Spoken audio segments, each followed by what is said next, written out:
representação de um fenômeno, podemos usar descrições, tabelas, equações matemáticas e gráficos. Sem dúvida, os gráficos apresentam grande vantagem em relação às demais formas.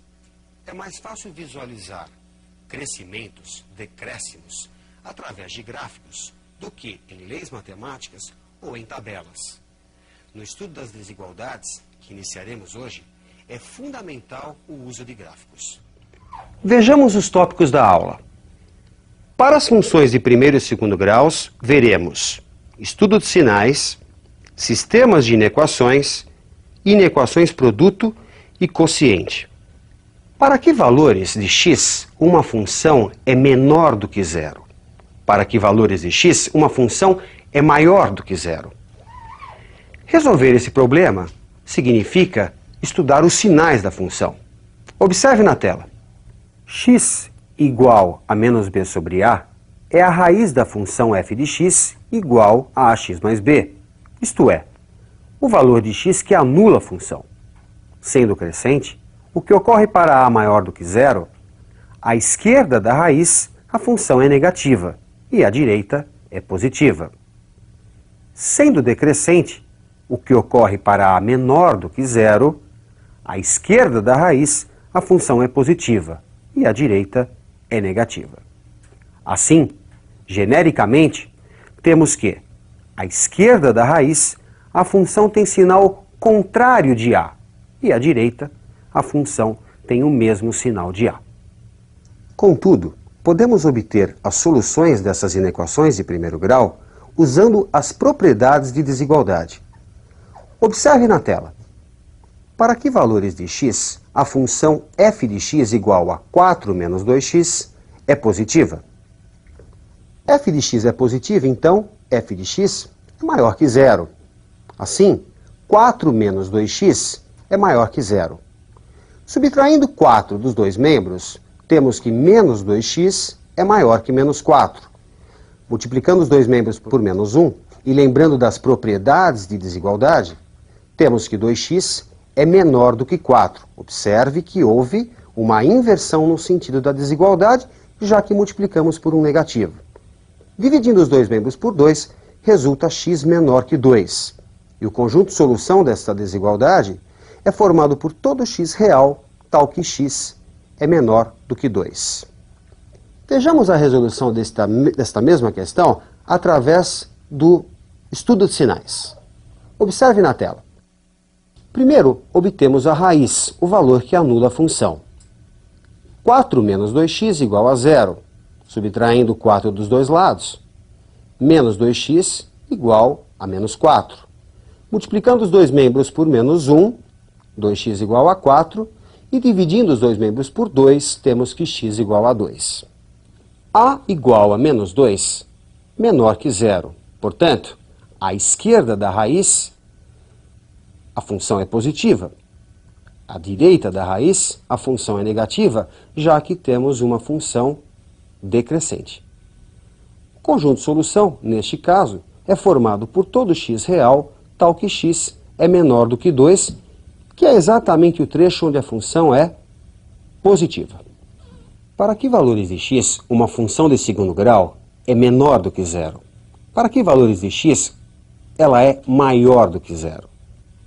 Resolver essas questões significa estudar o sinal da função para cada x pertencente ao seu domínio. Observe a figura.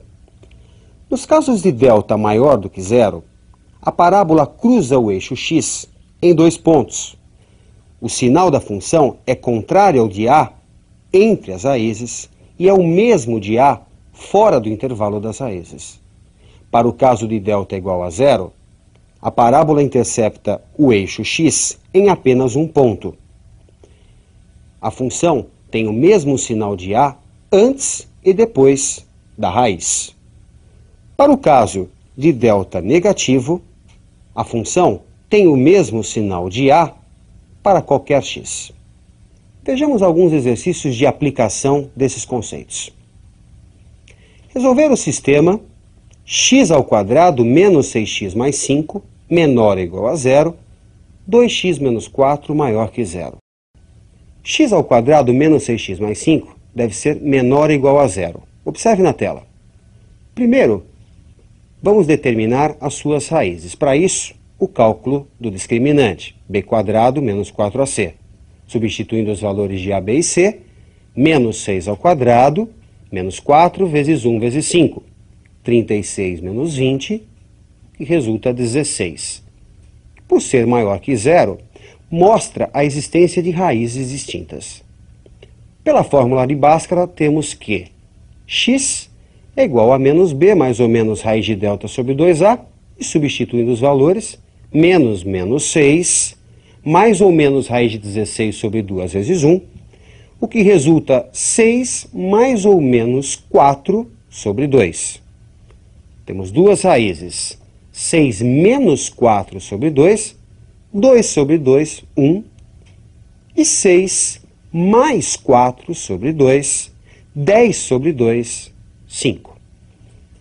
Representando as raízes numa reta real, e como a igual a 1 maior que zero, a parábola que representa essa função de segundo grau tem concavidade para cima e, portanto, entre as raízes, a função é negativa. Fora das raízes, positiva. x² menos 6x mais 5 deve ser menor ou igual a zero. Onde isso ocorre? Entre as raízes, onde a função é negativa, inclusive o 1, inclusive o 5. Portanto, a primeira inequação tem como conjunto solução o conjunto formado por todo x real, tal que x está entre 1 e 5, inclusive o 1, inclusive o 5. Vamos analisar agora a outra desigualdade, que é uma desigualdade do primeiro grau. 2x menos 4 maior do que zero. Somando 4 aos dois membros, temos que 2x é maior do que 4. Dividindo os dois membros por 2, resulta x maior do que 2. E o conjunto de solução para esta inequação de primeiro grau é formado por todo x real, tal que x é maior do que 2. Bem, o exercício pede que você faça a intersecção, resolva o sistema, formado por esses dois conjuntos, que agora estão representados pelos conjuntos S1 e S2. Representando graficamente esses conjuntos, S1 e S2, na terceira reta, faremos a intersecção. Vamos ver o que existe em comum entre esses dois conjuntos de solução. Como você pode perceber, o que há em comum são os valores entre 2 e 5, inclusive o 5, exclusive o 2. E o conjunto de solução, portanto, é formado por todo x real, tal que x está entre 2, exclusive, e 5, inclusive. Vejamos mais uma questão de aplicação, conhecida como inequação quociente. Observe na tela. Resolver em R, x² menos 6x mais 5 sobre x menos 3, que deve ser menor ou igual a zero. Chamando de f de x, a função x² menos 6x mais 5, temos do exercício anterior que as suas raízes são iguais a 1 e 5, entre as raízes a função é negativa e fora das raízes a função é positiva. Chamando de g de x a função que aparece no denominador, x menos 3, vamos calcular inicialmente a sua raiz. X menos 3 é igual a zero, então x é igual a 3. Representando no eixo real esse valor, e como temos uma função de primeiro grau, com coeficiente 1 acompanhando x, trata-se de uma função de primeiro grau crescente. Portanto, negativa à esquerda da raiz e positiva à direita da raiz. O que nos interessa é determinar onde o quociente das duas funções estudadas é menor ou igual a zero, onde esse quociente é negativo ou nulo. Para isso, é construído um diagrama conhecido como diagrama quociente. Vamos representar num primeiro espaço os sinais da função f de x, que é negativa entre 1 e 5 e positiva fora desse intervalo. Já a função g de x, como vimos anteriormente, é negativa à esquerda do 3 e positiva à direita do 3. Bem, Pela regra de sinais, podemos concluir os sinais da função quociente, f de x sobre g de x. À esquerda do 1, o que nós temos? Mais com menos, menos. Entre 1 e 3, menos com menos, dá mais. Entre 3 e 5, menos com mais, obtém-se menos. E à direita do 5, mais com mais, obtemos o mais. Como se quer o que é menor ou igual a zero, vamos pegar onde tem menos. Portanto, à esquerda do 1, menor do que 1, inclusive o 1, e no intervalo entre 3 e 5, exclusive o 3, inclusive o 5. Por que excluir o 3? Porque nós temos um quociente e você sabe, não se divide por zero, portanto, condição de existência, o x não pode ser 3. Assim, o conjunto de solução é formado por todo x real, tal que x é menor ou igual a 1 ou entre 3 e 5, inclusive o 5. Como a regra de sinais para o produto é a mesma que para o quociente, exercícios envolvendo produto de funções resolve-se de maneira semelhante à que fizemos para o quociente. Bons estudos e até a próxima!